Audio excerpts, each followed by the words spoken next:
Moms and Master Books. I hope you're doing well this morning. My name is Brittany Pratt. I serve as publicist here at Master Books, and this is my father, Randy Pratt, our VP of Sales and Marketing. Hey, Brett. Right before we press the live button, I said, hey, Brett, you would do the introduction today. So she's like, I was like, you can't do that right as I'm pressing live. You did really good, thank though. you. You did well. I appreciate it. That's good. Thank you. All right. Rapid fire. We got a ton of questions, so we're just going to do rapid fire Q&As. Cool. Ready? Yeah. All All right. So in the questions we got, Kasha asked, how do you get back into the group after taking an extended amount of time off? It's painful, right? It's just hard. It's hard when you take time off like that. So the best thing I think to do is almost like my recommendation, and everyone's going to have different, but my recommendation would be almost like everybody, you just say, hey, it's almost like first day of school tomorrow. 9 o'clock, we're going to be in the schoolroom. We're going to get back to it. And you approach it more like first day of school rather than, okay, we're going to try to do school. So set it up almost like an event, and then, hey, we need a reset. We're going to do the schedule. We're going to get up and, into school at 9, that type of thing. Okay. Courtney asked, when considering morning basket items for a large age gap, how do you balance where everyone gets what they need? I think it's like anything else with a family. Sometimes you watch a movie and not everybody's going to get everything out of it, but they're going to pick up things and then you kind of explain it to the younger ones, right? So you watch the movie, the older kids get everything, the innuendos, everything, but everybody else that's younger, maybe they don't need to understand everything, or you just explain certain concepts to them. So I wouldn't worry about it having an age appropriate for each level, as long as everybody's kind of participating in having that opportunity. Younger kids learn a lot from their older siblings. I'm like bleeding all over. Okay. In the meantime, just to say hey to a couple of people. Hi, Jessica. Hi, Caitlin. Hi, Megan. Hi, Maxine. Nice to see you. Okay, next question. Natalie asked, do you plan to offer a mental health curriculum? This is something very important to me, but I want it to come from a biblical perspective. Somebody suggested 9 things teens should know, but it looks like she wants something for a little bit younger of an age. Yeah, no, we don't really have anything yet for that or on the slate. And I think it's because it's complicated. There's so many different ways to approach mental health and that. We have different resources that address different components, but I would say not at this time. Right. Stephen Melissa Caps asked, I should say, I have 2 teens using general science 1. Neither of them like it. I think the trouble is that they just don't want to do the work. Trying not to use the word lazy. They said the setup is different than anything we have ever used. I really like it. It's making them really have to pay attention as they read the info in the books. How do I encourage them or help them like it more? That's a good question. Some things we're not always going to enjoy learning, but we have to. Other things, maybe a course like applied engineering, where they're going to do some hands-on things, and there's a little bit more exposure to some concepts that are fun and interesting, almost more trivia in approach, might be a better solution. I guess there's so many dynamics when we're talking about this. The kids, what their interests are, how you can apply that knowledge. So maybe if you're learning something fun about the astronomy, then actually going to a planetarium or doing something that brings some meat to the bones, because if it's just knowledge, it's just boring, right? But if we can apply that knowledge a little bit, so find a way to connect each of the books to something around you. We do caving. There's caves all over around here, and it's fascinating when you go into the caves. And that really makes, like, the cave book and the fossils book, that would make those really come to life. So that's one way of doing it, because if you just learn from a book, what's the point? Some application to it. Right. And we're also keeping an eye on the comments, the live comments too. So, hey, Melissa, Desiree, Tabitha, Joy. Next question. How can you make Master Books work when both parents work outside the home? Well, actually, Master Books is designed to be for the real world. So as long as the students can do some independent learning, you got the daily schedule so they know what they have to do. There have been past videos where if you look at Kristen did a video of our schoolroom. You're able to set up like a scoring station and the students can score. So there are ways to do it that way. I know some people will school at night, which isn't much different than if you sent your kid to public school and you have to school them all night long anyways with homework. So there's a lot of different ways, but Master Books Curriculum was really designed to be independent and remove as many of those friction points so you don't have to be present the entire time that the students are learning. Next question. We started with Master Books this August and love it. My son is in 3rd grade, but he's having a hard time with the addition and subtraction facts. Should I pause the math curriculum and just focus on that for now? I think they're going to continue to get it with the program. So I think it's good to practice and continue doing some practice. But as they continue developing the skills, I don't know that I would necessarily stop. I would just continue working on it as you go. And it's going to continue to be, there's a lot of factors there. But I would say continue to move, but do it a little bit slower and try to build some of those skills in the facts. But for some of our kids, they just took a little bit longer and needed to count things. They were more visual, and I need calculator. I mean, I don't know that there's a lot of ways to find solutions to that. So this was kind of broad, but we'll try and get it. I'm pulling my high school son from 9th grade. What do you recommend for him as curriculum? Do you have online support or classes plus electives? What is a good schedule we should do? He is a night owl. Well, I would look at our basic 4 set, but I would do a placement test. There's math and there's language, some guidance on that.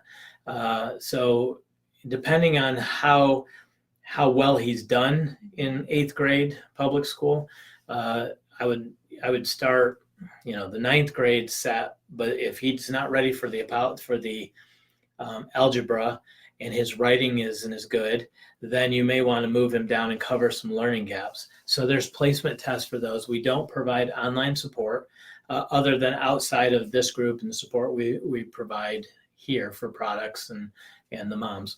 And as far as the schedule goes, what I would say is set up a schedule similar to what he would be used to, right? We start school at 9 o'clock and we work from 9 till 12 or whatever. And kind of that always worked really well for our family to have.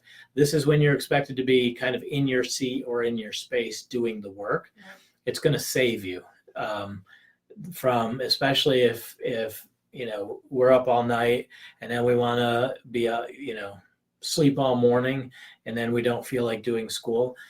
Provide some discipline and structure to your school, just like he would be getting if he was in a normal school setting. Right. Nicole asked, how do you know if a course just needs tweaked or completely changed? It's a good question. That is a good question. I think a course that's working but needs tweaked to fit your student's style is, you kind of know that. You kind of have a feeling of, no, we're still learning and we're still enjoying this. We just need to tweak it. A course where maybe the student is shutting down or mom is shutting down and it just is not working probably is more than a tweak. But again, you have to look at what is the outcome and does this curriculum help us, right? I mean, we say this all the time, you're the carpenter, the curriculum is the tool. If I have a saw that may work and it's just a matter of fixing it, okay, but if I'm trying to pound a nail, getting a saw probably is going to be a really painful process for everyone. So we want to make sure that the tools that we select are the best, and I can tweak the tools, but sometimes it just requires a different tool altogether. And I think that's you have to trust your gut with that and your intuition. Your homeschool, your abilities, and your students' abilities the best. When it isn't working, I heard a quote. We watched Forged in Fire, and the quote was, "Don't hold on to a mistake, even if you took a long time making it." And I love that quote because that is a really good quote. Because sometimes we do that. We invested the money, we want it to work, and so we fight for that to work, and it's not necessarily going to work for this student at this time. And I think it's better we don't want to also be emotional, right? We don't want to overreact all the time because there's a lot at play. And I think we have to be intelligent about it. But I think it's good to know this just is not working. So let's, even if we just set it aside for a couple of weeks and try an alternative style or an alternative route. And if that seems to be working better, then you know that it was a bad solution. How's that? Cool. Kim asked, can you rank the elementary history and geography? Go ahead. Yeah, I'll go back to that one. Can you rank the elementary history and geography courses in terms of difficulty? America's Story, World Story, U Report, and World Geography. Many of them are grade 3 through 6. We will be finishing My Story 2 when our boys are 7 and 8, and unsure if America's Story will be over their heads or not. Yeah, America's Story is what we would suggest to go into with grade 3. So I would say I would be comfortable going into that. And if you have to adapt it a little bit, like maybe you've got to do some of the reading and they just take turns or participate with the reading, or you have the older student do some of the reading. I think it's okay. That's what I would suggest. I would go from My Story 1, My Story 2, America's Story 1, 2, 3, World Story 1, 2, 3. We do have the U Report, which is a great broad. So that's good at any age, and you could easily incorporate that as well. And then we have the history and cultures, right, or geography and cultures. I would use that for upper. So my recommendation coming out of My Story 2 is to go into America's Story 1 and just hold loosely to, do they need to do everything? Maybe not, but I don't think it's too complicated for a third grader. I think they could do it. There was a question in the live comments. Tabitha asked me, she said, the question for you, what would you praise your family for in your homeschooling life? What stood out to you that impacted your life? What would you say they got right? Shoot. I would say, even right now, so we just did this just a few minutes ago too. I would say my parents are incredible at looking at each of us as an individual and spending time with each of us and getting to know us as an individual, learning the things that we like, even if it's just for a little bit of time. They were going to take whatever that thing was and foster and nurture it up in a healthy way. So yeah, you had like a little bit more of a grasp. It was more of like a controlled, safe environment that we could go take our gifts and talents or take our interests and learn how to use them. And then, like you said this morning, using our gifts, like your goal behind homeschooling was to prepare us to be game changers for the world. So using our skills and talents to be able to do that. And now, like I can say, like I've been prepared to be a game changer. So what skills and talents have I been kind of given, looking back through and just seeing the different things and sacrifices that my parents have made just to make sure that everything that I wanted to try in life, they kind of fostered those needs. So we did not school for the sake of schooling. That is an absolute waste of time. We schooled for purpose. And that's the benefit of, we want to make sure that what God created each of our children for, that we help develop that and steward that gift in them so that when they step on into the arena, they're qualified and have the skills to do that. Now, it isn't always easy, getting your legs under you, but that's that aspect. Right. And they took a lot of the work out of, like, if I was interested in something, they'd do a bunch of the research or help me research it. So they took a lot of the like guesswork out of things and stuff like that. And now as I'm older and helping my little siblings with some different things, like I've realized, like I took one of my siblings to a concert the other week because he enjoys music. And I just realized that he sacrificed a lot for my interest in music. So yeah, a lot. Samantha asked, could you make a curriculum or for history and science that would be extended from K through 8, like more family style approach? Yeah, really tough. We do have a lot of our curriculum is for grade ranges, and we try to group the ranges. You have the ability to adapt it, but when you get like that, you really have to be more creative. And so our encouragement would be choose something like an America's Story and then read it for the whole family, have the older students teach it so that they get, you learn best when you're a teacher. So have them actually teach the course while you supervise it, and then work with everybody to do the project and have discussions and that type of thing. So it's more about adaptation. I don't think that we're going to create a curriculum that's any more broad than what we have, because we're already a little broad in some of our stuff. But definitely getting comfortable with adapting it and making it for all the grades is something I would recommend. Awesome. A couple highs. Hi from Sherry in Oregon City, and then hi from Brighton, Colorado. Pete and Shelly Condorf. I think they won the reward points last week, actually. Question: how can you help a dyslexic 7-year-old while being dyslexic, not diagnosed? Good question. I'm probably not the best person. I'm not the best person to ask. Okay. I don't. We didn't have any students that had dyslexia that we're aware of, and I know it can be a spectrum and a lot of challenges. So we do have a special needs group. So it's Master Books Special Needs. I think it's a group that's affiliated with us. We can put a link in. Yeah, we can put a link in. Or if somebody's watching and knows the link, if you'd post the link, I would recommend joining that group, because there's some really knowledgeable people in that group that do deal, I know, specifically with dyslexia. Is there anything that can help with teenagers working through emotions, especially frustration leading to anger? Okay, so this is really complicated, and I don't think that there is a one size fits all, because I don't know, and it's hard to identify what are the issues the teenager's going through, what are the issues the family's going through, what are outside circumstances, all of these things. In my experience, anger typically is related, it's a protective emotion, and it usually hides a more sensitive emotion, either a loss of control, some kind of hurt, or offense, something that has to be grieved. Anger usually is a way of protecting ourselves. So it's really hard to write a book. There are good products that we have, like Pitching a Fit is really good for parents who struggle with anger and some of those. I would highly recommend that. But I think when it comes to dealing with our kids, it's a little bit more complicated. And as far as having a book solution for it. And I think we have to start looking at beyond the anger and say, what if anger was a symptom? And what is it a symptom of, right? Is there something else that's going? I remember one instance in our family where we saw a lot of manifestation of anger.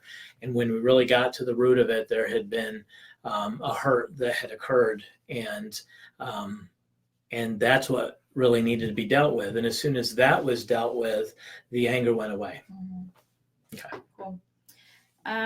Next question. Would it be possible to do a teen live Q&A with your daughter?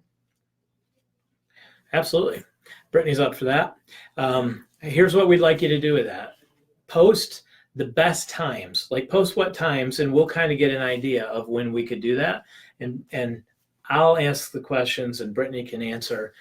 If that's something you'd be interested in, say aye, and what time it would work. Like time of the day or time of the week? Time of the day. Okay. Yeah, because we know some, as far as for having your kids participate, we'd be up to that. Okay. Hi, Annie from Ontario.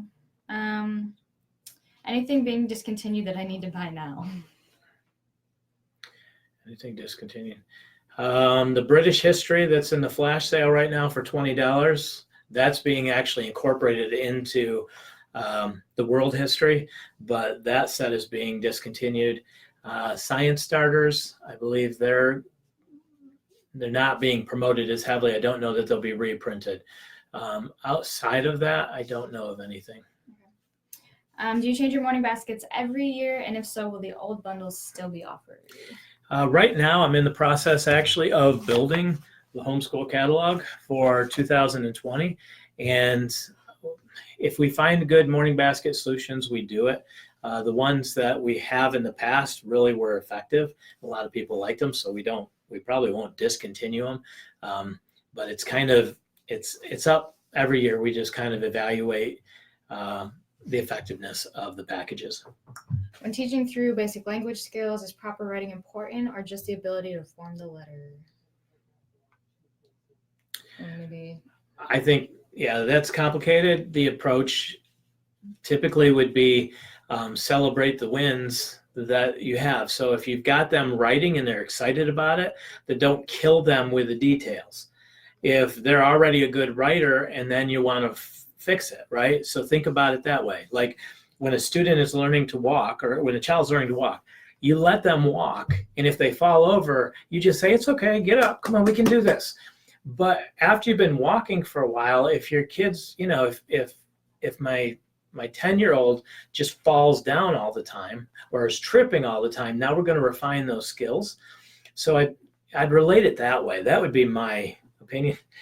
I don't know who I am to give an opinion on this, but that would be my opinion, would be kind of look at where the skill level is and how much you need to nag about it. You know, like, does that make sense? I'm sorry I said the word nag, but sometimes grammar police can be like our editors. It can be a little bit like nagging because, you know, I'm still learning to walk. Okay, I'll stop. We love them though. They love us too, yeah. Looking into science options for next year, I'm gonna try and get these abbreviations right. This year we are doing God's Design Life Beginners. Next year I will have a 2nd and 3rd grader. I would like to do God's Design Life for 4th and 5th grade. Would Adventures in Creation be too easy? No, I think you just adapt it a little bit. You enhance it a little bit to add some, you know, you go a little bit deeper, but you'd certainly learn from the hands-on, and you could do some additional experiments. Mm-hmm. I just had to laugh. I have grammar police soap because it smells like you're annoying. Because it's so easy to get under your skin.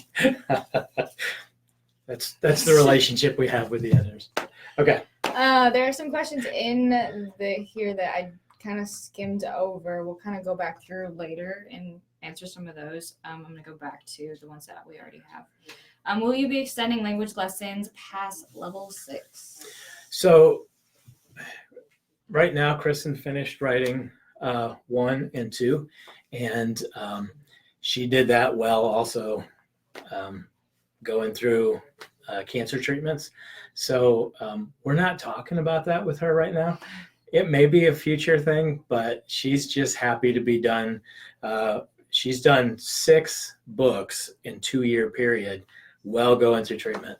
So I think we're probably good for right now. And then we have writing strands as a solution, but maybe Lord willing, the Lord will give her some new inspiration to move into the next, into the junior high level. Carrie Bailey says she likes your glasses. I had the same pair of glasses in like 1996. She hates them. Everybody in the press hates them, but I wear them because I like them. He's like, I regretted those glasses for so long. Like, don't do this to yourself. And I'm like, everybody looks at my pictures from there. They're like, oh, look at those glasses. They take up half your face. They're back in right now. Anyways. The solution is to get a fatter face. That's why, because I was skinny when I wore those glasses, and as my face has gotten fatter, they're the same glasses. They're the same glasses, and just your face has just grown around them. Yeah. Anyways, Melissa said, I'm also using General Science 1 with my middle schoolers. They both have dyslexia, and the textbook is very dense for them. Don't get me wrong, the information is thorough and complete. It's just very hard for them to get through the information. Do you have any tips or thoughts on this? Also, do you by any chance have a corresponding video or documentary list for General Science 1? If not, I'll keep putting one together for them. It's helping to have that brain break every week or 2.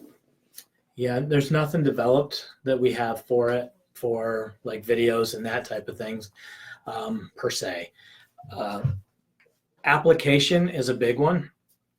If you can put a little application to what you're learning, that would be one way to do it. Another, the course is like applied engineering again, where there's a lot more hands-on. Might be something that would be for kids that are struggling to, reading, but they're going to get it from a hands-on experiments and stuff like that. So the general science, if you're interested in the topics, or you can find ways like, we just went through a night where the storms came through northwest Arkansas, power was out, alarms going off all night. Weather book is really interesting when you're going through hurricanes and those things. So sometimes just shake it up. If there's something that's happening in the world that would make it more fun, let's switch over to the weather book, or switch over to the cave book if you're going to do a cave, that type of thing. Eventually, I will have 2 kindergarteners, Sarah said, a 2nd grader and a 4th grader. How do you manage all the different subjects without losing your mind? Okay, so we call these seasons. And this is a season that's very busy. And so you got to give yourself some grace. And you also have to realize that your children are young and you don't need to have them prepared for the SATs for a few years. So they're not going to suffer if they can't, recite Shakespeare and do algebra or pre-algebra at this point. So give yourself a little bit of grace. And then I would say make sure you cover the basics. That you math and language, we're working towards learning to read because we have to be able to do that. We want to learn to communicate. And then the math skills, because in math skills, we're also developing critical thinking skills. It's not just learning 2 + 2 = 4. It's also beginning to learn abstract concepts.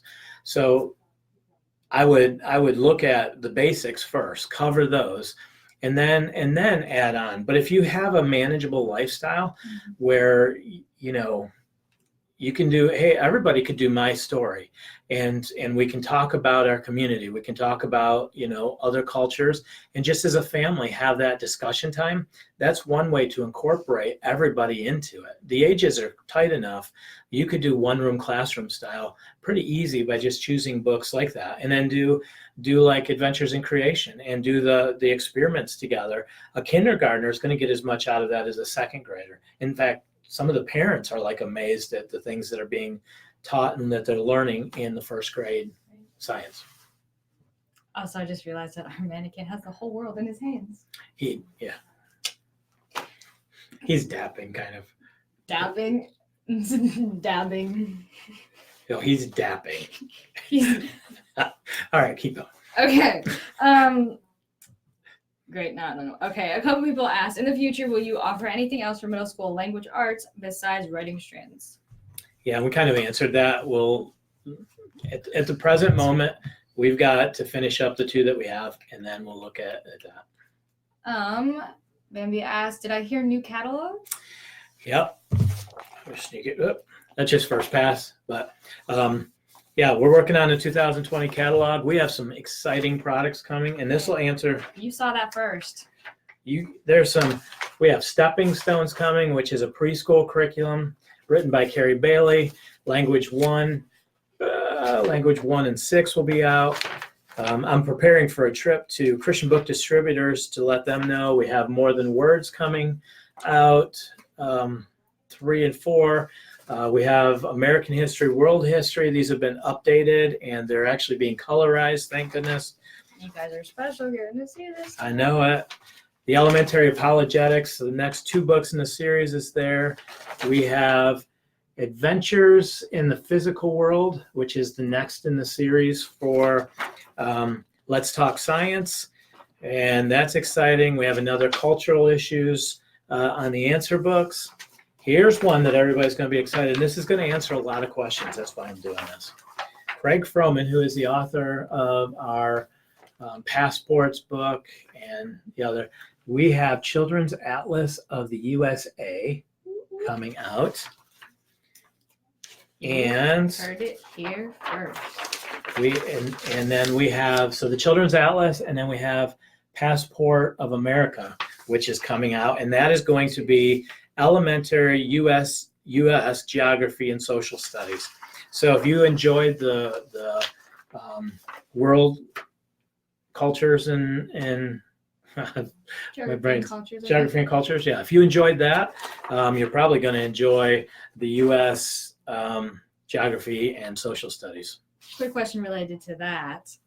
Will there be a geography and cultures for junior high? What age is that? Okay, so I can't tell you everything that's coming. There's other stuff that's coming too, and I'm really excited about it. Stay tuned, because we produce about 20 to 30 projects twice a year, so almost 50 to 60 projects a year. So you may not see it coming, but there's some exciting stuff that is coming. So yeah, stay tuned on the geography culture, or on the geography part with Master Books. I'm Lord willing, we're going to have some real exciting news. We have the physics, so we have the biology, the chemistry, and now the physics as part of the master class. Let's see. I'm going to give it a brief. I know. Principles of Algebra 2. That's going to be coming. That's awesome. These are all 2020 courses. I haven't even seen this stuff yet. Pretty cool. So those are some of the exciting projects that are on the horizon. Cool. This was a really good question. I don't know if it's Tara or Tara. I think Tara. Looking back over your homeschool career, what's one thing you thought was important but realized now wasn't really that big of a deal, and vice versa? I've changed so much as a parent. So my initial parenting was that I had to be, I forced them to respect me as opposed to really understanding, getting what I lead and focusing on growing here and my pursuit of the Lord. When I have pursued the Lord, my children have pursued the Lord. When I have grown cold, my children have. I get what I lead. And so that probably is my greatest thing. I think there's another question also that asked, like, what is my one regret? And I'll answer that because it kind of ties in. My one regret as a homeschooling dad is that I really didn't support Kristen. I just didn't understand how to be a good support. And so that's something I think I do better. The key to that is, how can I serve you? How can I help you do what the Lord has called you to do in homeschooling? Not how can I own this? How can I be in control? How can I be the boss? But how can I serve you? Mm-hmm. So if I made one big mistake, it would be not understanding that servant leadership is my best way to help my homeschool and Kristen's schooling be healthy. Personally, it's been realizing my kids are like, they're mini me's and mini Kristens. And if we focus on being mentally healthy and we focus on growing and we focus on these things, our kids are that way too. They'll be healthier. So we have to do the heart work and we have to do the head game, the brain games work to make sure that happens. And as far as regrets, can I say this? Because a lot of us are perfectionists, not me, but other people are perfectionists. Other people. I'm not a perfectionist. I'm not. Okay. I think I am. I'm just kidding. It's not something I usually get accused of. But when it comes to mistakes, there is room for growth. That is something that is part of our family culture. Growth hacking. Yeah, it's growth hacking. Room for growth. So you're going to make a mistake. You're gonna make a mistake. But learn from the mistake, and it's not a mistake anymore. It's growing. It's part of my growth journey. I like that word, my growth journey. Yeah. Remember that one. Yeah, that one's that'll talk. There's a talking. That'll talk. Our pastor does this thing. Well, he's preaching. He goes, that'll preach right there. So now he's starting to do that. That'll talk. That'll talk. Yeah. Our pastor's name is Bubba. Bub. That's what everybody calls him. Welcome to Branson. He's awesome pastor. He is an awesome pastor. I wish I could be him when I grow up because he's actually really good. But okay, we got way off. We're so far off. So your growth journey, right?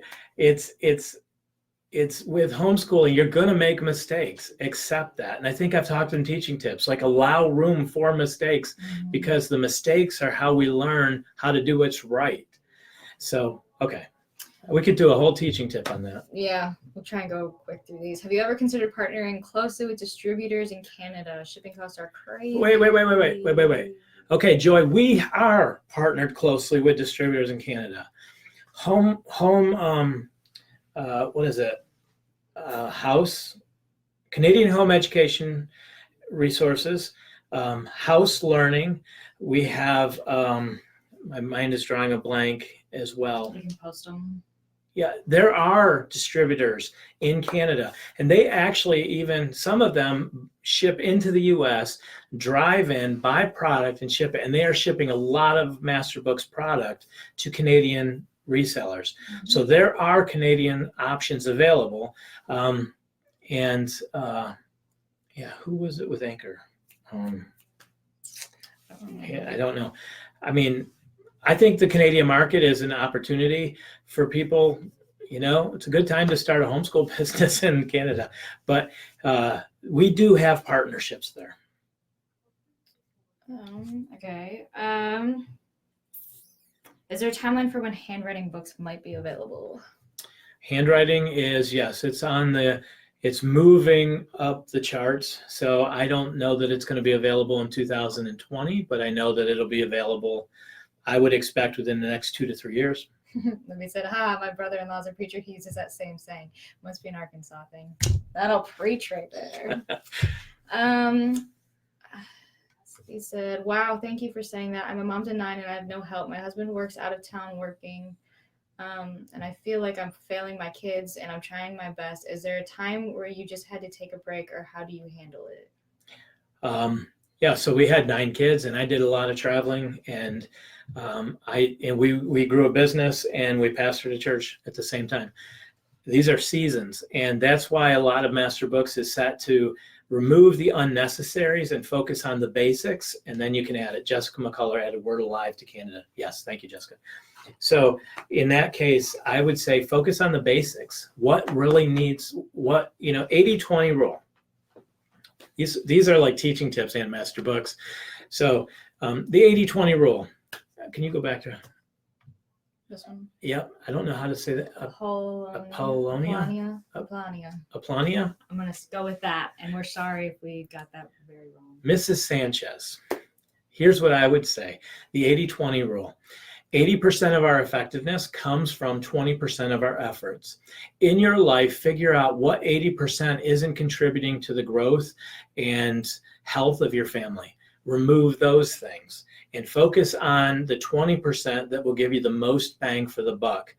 Curriculums that are easy and doable, not easy from the standpoint of the work is too easy, but that it's doable for you, not that you have to sit there teaching it. You want to look for solutions that make you more effective in what you're doing, and then maximizing the time so that you're not spending that 80% of things that produce 20% of the growth in your family.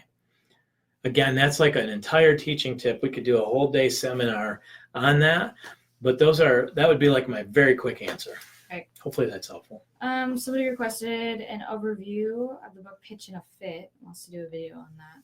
Okay. Possibly with Israel Wayne. I would like to have Israel and Brooke on to talk about Pitch and a Fit, because I know when it comes to the topic, a lot of families have been ministered to through that.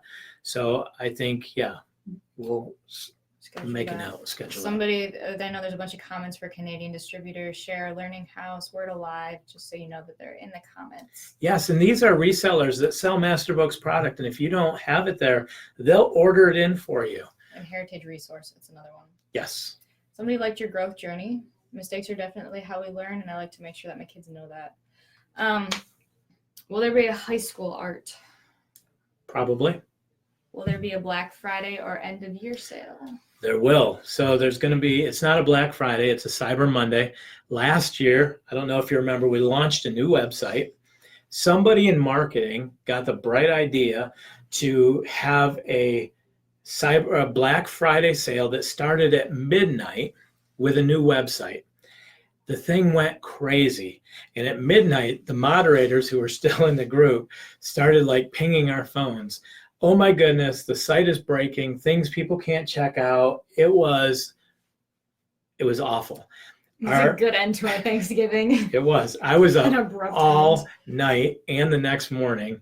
Our CIO, Chris, he was also, he had just gone to bed when I had to text him and tell him that I had thousands of people on the website and it was broken and our discounts weren't working. The checkout wasn't working. It was a nightmare. So this year, I tell you all that to tell you, we are starting our cyber sale on Monday at 8:30 Central Standard Time when we're all in the office and can watch the phones and make sure that when you have that many people hitting the site, it works. We also typically have a one-day sale. It only happens one time a year where we give 20% additional on the website. This year, I think we actually are launching a Master Books app, And we're in the process of having that. And my desire is if you go down the app, you'll actually get the coupon code that will tell you when and where that's going to be. So that's the teaser for the app that's coming. And the app actually has community. It'll have live streaming. It'll have special exclusive offers. It'll be awesome. I'm excited all about it. sorts of teasers in this one. I know it. Now we're going to drive everybody nuts. Okay. Are you planning to do a foreign language curriculum? We got to kind of hit these. Go a little fast. Quick. Is that about Spanish? Yeah, she said, I would love to help develop a Spanish curriculum. Okay. If we don't get through all these, we'll do another one as well. But so, yeah, here's what I would love for Spanish. This is my dream, okay? So if any of you, what's her name? Raina. Okay, so I would love to see a proposal. Here's how you deal with, if you have an idea for a course and you have some expertise, put together a book proposal that says, this is the course I would like to have. Maybe a sample of what a week's worth of lessons look like, maybe the table of contents, what you would teach over the course of a year. 36 weeks, 180 days. A lot of you have skill and expertise. Don't do it with a subject that we already have. Find a subject like Spanish that we don't have. Submit a proposal. For Spanish, here's what I would love to see. An applied Spanish course where a student starts in America, they travel and do a foreign missions trip. They have to learn the Spanish in order to get there, find the restaurant, find our family knows where's the baño. Donde es el baño? Yeah. Probably not even right. The things that actually, like what I would need to know if I went on a missions trip in a Spanish-speaking culture, and then how to get home. Where's the airport? How do I catch a taxi? Right? I got to teach soccer one year. Our family never did soccer, but I showed up on the field and they asked me to teach. We did exceptionally well because we don't lose. And we lost one game the entire season. And that was the only game I couldn't go. I stepped into it and took it over. I know nothing about soccer, but here's what I taught the kids. We attack and we defend. And you're either an attacker or you're a defender. I know nothing about the positions, but all I would scream is attack, and they would attack. Most of the families didn't speak English, so I wanted to know, like, what's the English word for you are an idiot? Because I'm pretty sure that that's what they were saying. They would laugh at me and point at me and all of these things. And they all took soccer extremely serious. Yeah. So see what I'm saying? I would love to see a Spanish course that actually had more applied skills to it rather than just these are the words and this is it. Teach us the phrases to inspire the love of the language so then a student can take it even further. Those are the type of things that Master Books looks for in projects. What are creative and outside the box that inspires a love for the topic, because then the student will learn. And we have on the bottom of the website is a place to submit a manuscript. So if you have a book proposal, a book idea, that's what I would recommend doing. Put it all together in a package and submit the manuscript and see if it'd be something that we might be interested in. Okay. This one ties in a little bit to that. Are there plans to provide music courses like appreciation, hymn study, etc. for any level? I think that could tie nicely with missionary bios. We're looking into it. Yep. Any update on language level 6? Language lessons level 6. Language lesson 6 is in the final stage of design being proofed. So I would expect that to be out probably within the next 6 to 8 weeks. Lesson 1, language lessons 1 is also, it's all been written. It's with editorial, and I think design has started some of that process. Okay. So I would expect that right now we have it. I would expect that probably December, January, but that may be more towards February. So any update on the switch to basic language skills to language lessons 1? How much will it change? It is switching over. It has everything that's in that, and then there's some enhancements. So it looks familiar with the language lessons series.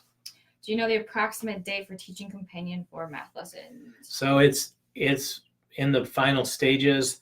Yeah, I don't have the date, unfortunately. It should be within, I would think within the next couple of weeks, it should be uploaded to the printer. And usually you're looking at 4 to 6 weeks before we get it in stock. Right. So that's what I would assume. Okay. Julie asked, anything new coming for lower elementary, but I know we hit some of that. Yeah, we hit some of that. Doing more than words 1 this year with my 1st and 2nd graders. What would you recommend to use next year for specific Bible subject for second and third graders? The design of that was that you could actually do it over again, so that it would be something that you could gain some insights the second time going through. If not, we also are looking at some additional Bible curriculums, but it's not close enough to announce any of that yet. Right. A bunch of these we kind of already hit a little bit. Any plans for American geography and state study? Yay, we got that. Best science and history for high schooler who needs a lot of one-on-one when it comes to schoolwork. I would stay away. The one life science, the origins. It's really good.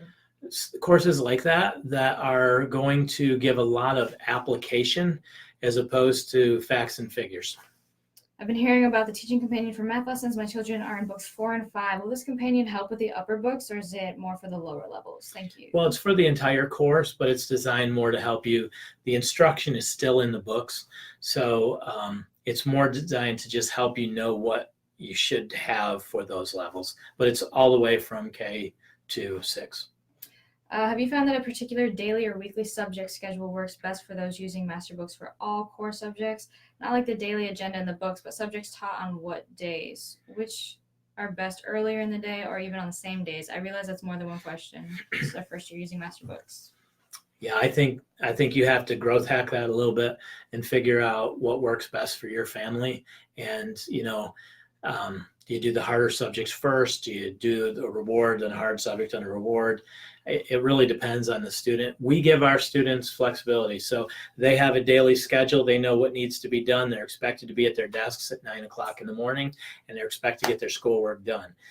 They can choose what subjects they do and how they do it. They do their own scoring. We score quizzes and tests, and we begin working them towards that pretty early on. 5 days a week works better for us. Some people will do 4 and then do an extra activity or something like that. But yeah, that's kind of where we are. Right. Angela said, I'm looking ahead for my son who will be in 5th grade next year. He will have finished American history through the Civil War. What master book should I begin him with? World Story 1. Will you have book studies or reading courses similar to, I don't know, is it Progeny Press? Yep. Or start publishing nonfiction chapter books and classics? Will there be supplements for math lessons? I would love math facts and addition, subtraction, multiplication, division worksheets, like what's offered with Saxon, extra worksheets for kids that need more practice. Yeah, we have packs that are coming in 2020. Angela is writing them. They're called Practice Makes Perfect packs, and they're practice sheets that go along with the lessons. So if you feel the need to give your students some extra, you need a little bit of practice, you will have these packs that you can purchase in addition. So they're not necessary, but it is a need that we recognize. Families feel the need to have some extra in case they need it. So those are coming available in 2020. Will be in the catalog in 2020. What was the other part of that? Will you have reading book courses? Studies or reading courses? Yeah, so we add as we have proposals and whatnot. As I said earlier, if you are an author and you have a desire to write, I can't guarantee anything, but I would submit, put it together in a proposal, and what expertise you have and why people would be interested in buying that, and send it to us. So many questions. We might have to do this into 2 videos. Anna asked, any suggestions or resources on how to help moms be successful homeschoolers without losing their identity? I know that our identity is in Christ, but sometimes the difficulties and trials of everyday homeschooling can be challenging. Any encouragement or resources are appreciated. Okay, so this is really better suited probably for a teaching tip, but here's what I would say. In my humble opinion, okay, if I were coaching you, I would say perhaps your narrative is off. Perhaps who you feel you should be versus who you feel you should be versus who you actually are isn't aligned. The interruptions and those type of things, sometimes, this is a complicated way of saying it, but you are a mom. And you are a homeschooling mom, and that's part of what makes you. The interruptions, the chaos, the days that you're locked in a closet. That's the beauty of homeschooling. Like if I never came home and found Kristen locked in the bathroom because the kids had driven her there, what fun would that be? Like that was part of our journey. That's what makes us who we are. And so our identity that's who our identity is. we didn't give up our identity. We became this. You know, we embrace that identity. So the narrative is praise God for the interruptions, praise God for the bad days, praise God for the good days. We are a family and we're a tribe and we're a force to be reckoned with, because we are a force to be reckoned with. Everywhere we go, we make an impact, and that's our identity. That's the narrative we have. And so where you feel like you're losing your identity because of who you actually are, maybe try to bring those two together so that your narrative of who you are and what your identity is something that you embrace. All right, my kids, we had a meltdown day. That's my identity today, because yeah, I'm a mom in the middle of the chaos, but you know what? We're working towards something. We're growing. We're going to be the force to be reckoned with. How's that? You are a game changer. Yes. That's good. Good. So, all right, let's do 2 more. Okay. And then we'll have to set up another event. Okay. Well, one that's big coming in the comments is, when is the catalog going to be available? Catalog will be available in February 2020. Believe it or not, it takes us 6 months to start preparing a catalog. And so, this is just all the very early stages of layout. But then what happens in the sales cycle is we have what's called a spring sales binder. And I will call or travel to, like, I'm going to Boston next week, and I'm going to meet with CBD, our friends at CBD, and I'm going to present, this is the books we have coming out, make sure that they have it. I'll travel to Mardell, Rainbow Resources, and so we present all of that like 6 months in advance, but the catalog will be you'll actually start to see some of this stuff. I'm like just giving you far out teasers, and don't expect that much information on it because nobody has it except me. Like I said, I haven't even seen the stuff that you just got to see. So yeah. Okay, the last 2 are curriculum specific. Is God's Design for Heaven and Earth or General Science 1 better for 7th grade that has a strong reading skills but doesn't, or grader that has strong reading skills but doesn't love science? Can I just tell you, what I would look at seriously in that case is applied engineering. That course just rocks.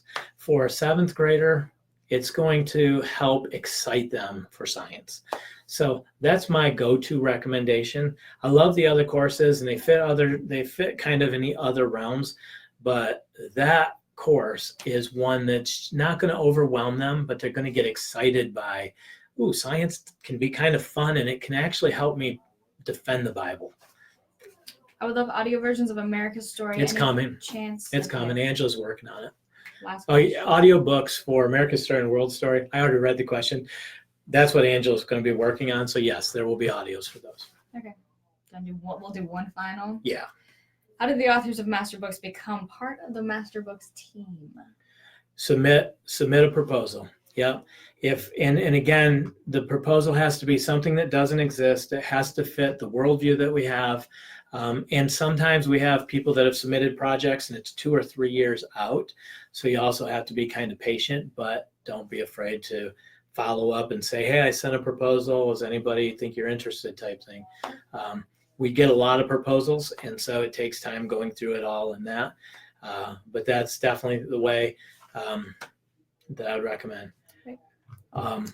Anna said she wants to go to Mardell. Mardell is actually part of the Hobby Lobby. Yeah, that's what she said. You went with me, didn't you? Lobby. It's huge. It's like its own city. Yeah, it's in Oklahoma City actually, but like we took, last time I was there, I took my phone and we drove like all the way around the buildings with Kristen on the phone, and it took us, I think it was like over 8 minutes for us to drive all the way around the Hobby Lobby complex, and it's and there's gorgeous. No traffic. That's without traffic. And the people there are phenomenal. I mean, it's just the buyers they have, the quality people there. It sounds like a sales pitch for Hobby Lobby, but it's for Mardell. Mardell carries a lot of Master Books products. So if you're fortunate enough to have a Mardell store, you can actually see a lot of Master Books curriculum there.